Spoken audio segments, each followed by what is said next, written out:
तो आज हम लोग वृत्त को पढ़ते हैं। किसके बारे में जानते हैं? वृत्त एक ऐसी गोलाकार आकृति होती है जिसके केंद्र से चारों तरफ की जो त्रिज्या होती है, जिसको रेडियस कहते हैं, वह क्या होता है? बराबर होता है। क्या होता है? अगर हम ऐसा गोल आकृति बना दिए जिसके केंद्र से ये दूरी कम हो जाए और ये दूरी ज़्यादा हो, वह वृत्त नहीं होगा। वह वृत्त नहीं हो। वृत्त होने के लिए कंडीशन है कि उसके केंद्र से परिधि पर की दूरी क्या होना चाहिए?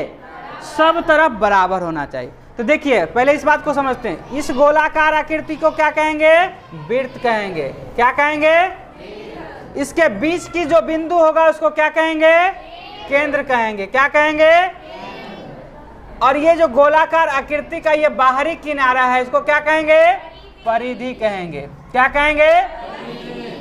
परिधि और परिमाप एक ही चीज है। वर्गाकार या आयताकार के लिए परिमाप का प्रयोग किया जाता है और वृत्ताकार के लिए परिधि का प्रयोग किया जाता है। सिमिलर है, मिलता जुलता है, इतना इसमें अंतर नहीं होता है। तो ये किनारा जो वाला भाग है वो क्या है? परिधि है। बीच वाला जो बिंदु है क्या है? केंद्र है। और यहाँ केंद्र पर से परिधि पर की दूरी को क्या कहते हैं? त्रिज्या कहते हैं। क्या कहते हैं? परिधि पर से केंद्र होते हुए फिर परिधि पर चला आए उसको कहते हैं व्यास। क्या कहते हैं? व्यास। कोई दिक्कत? केंद्र पर से परिधि पर की दूरी को त्रिज्या, केंद्र पर से परिधि की दोनों तरफ की दूरी को क्या कहेंगे? व्यास कहेंगे। अर्थात त्रिज्या यहाँ से यहाँ तक त्रिज्या और यहाँ से यहाँ तक त्रिज्या। त्रिज्या का अगर दुगुना हो जाएगा तो व्यास हो जाएगा। सीधा हो जाएगा, तुम भी सीधा हो जाएगा। बात करा देंगे सर। ये केंद्र है और यहाँ से यहाँ तक क्या होगा? त्रिज्या होगा। यहाँ से यहाँ तक क्या होगा? दो त्रिज्या को हम सामने सामने खींच दें तो वह क्या बन जाएगा?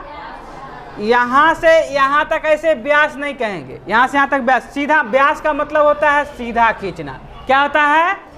दूरी बराबर होगा, लेकिन व्यास क्या कहलाएगा? जब हम उसे सीधा खींचेंगे। और केंद्र पर से परिधि तक लेके आएंगे तो वह क्या कहलाएगा? त्रिज्या। अब मान लीजिए कि ये त्रिज्या है और एक ये त्रिज्या, इस बीच की दूरी को क्या कहेंगे? वृत्तखंड कहेंगे। क्या कहेंगे?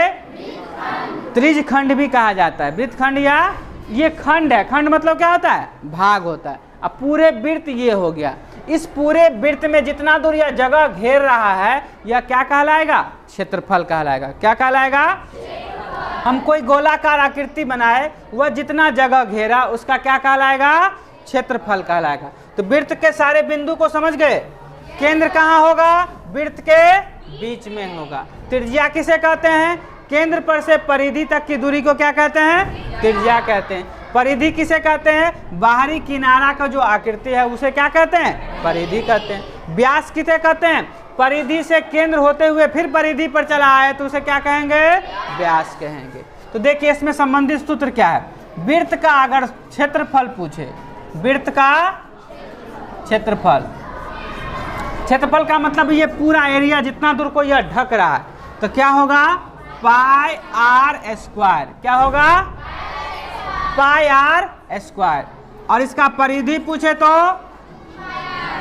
2 पाई आर। क्या होगा? ठीक है। त्रिज्या पूछे तो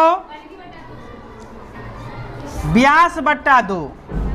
व्यास बट्टा 2 क्या होगा? और व्यास पूछा जाए तो 2 गुने त्रिज्या। 2 गुने त्रिज्या। बात समझ में आया? ये 4 पहले इंपॉर्टेंट को देख लेते हैं, फिर आगे पढ़ेंगे। वृत्त का क्षेत्रफल पाई आर स्क्वायर, परिधि बराबर 2 पाई आर, त्रिज्या बराबर व्यास बट्टा 2 और व्यास बराबर 2 गुने त्रिज्या। बात समझ में आया? अगर हमको क्षेत्रफल निकालना है तो कैसे निकालेंगे? तो हमको क्या पता होना चाहिए? आर पता होना। आर का मतलब क्या हो गया? त्रिज्या। त्रिज्या को किससे इंडिकेट करते हैं? आर को। अब व्यास को किससे इंडिकेट करते हैं? डी से। किससे इंडिकेट करते हैं? डी से इंडिकेट करते हैं। इतना समझने में कोई दिक्कत? मान लीजिए किसी वृत्त की त्रिज्या आपको दिया हुआ है 7 सेंटीमीटर। सपोज करिए कितना सेंटीमीटर? 7 सेंटीमीटर दिया हुआ है और उसका क्षेत्रफल निकालना है। परिधि निकालना है तो कैसे निकालेंगे? तो क्षेत्रफल बराबर क्या हो जाएगा? पाई आर स्क्वायर। पाई का मान कितना होता है? 22/7 और आर दिया हुआ है कितना? 7 गुने 7। स्क्वायर का मतलब गुना होता है। एक 7 से एक 7 को काट देंगे, कितना बटा? 22 गुने 7 बचा। 22 गुने 7 बराबर कितना हो जाएगा? 154 सेंटीमीटर स्क्वायर। बात समझ में आ रहा है कि नहीं? कोई दिक्कत? अगर इसी में हम क्या निकालेंगे? परिधि। क्या निकालेंगे? यहाँ क्षेत्रफल होगा नहीं, क्षेत्रफल। परिधि निकालेंगे तो क्या होगा? 2 पाई आर। क्या होगा? 2 लिख दिए। पाई का मान कितना लिखे? आर का मान कितना? 7 से 7 कट गया, कितना होगा? 44। 44 सेंटीमीटर क्या होगा? परिधि होगा। कोई दिक्कत? परिधि बराबर, अगर आपको परिधि दिया हुआ है फिर भी त्रिज्या निकाल सकते हैं। परिधि रहेगा तो उसमें त्रिज्या तो इन्वॉल्व है। पाई का मान हमको पहले से पता है, 2 पहले से पता है, तो त्रिज्या से निकल जाएगा ना इसका। तो जैसे रोटेट करना बताएं उसी प्रकार। तो पहले अभी समझिए, क्षेत्रफल निकालना है तो क्षेत्रफल इस प्रकार से निकालेंगे, परिधि निकालना है तो परिधि इस प्रकार से निकालेंगे। कोई दिक्कत किसी को? उतार लीजिए इतना।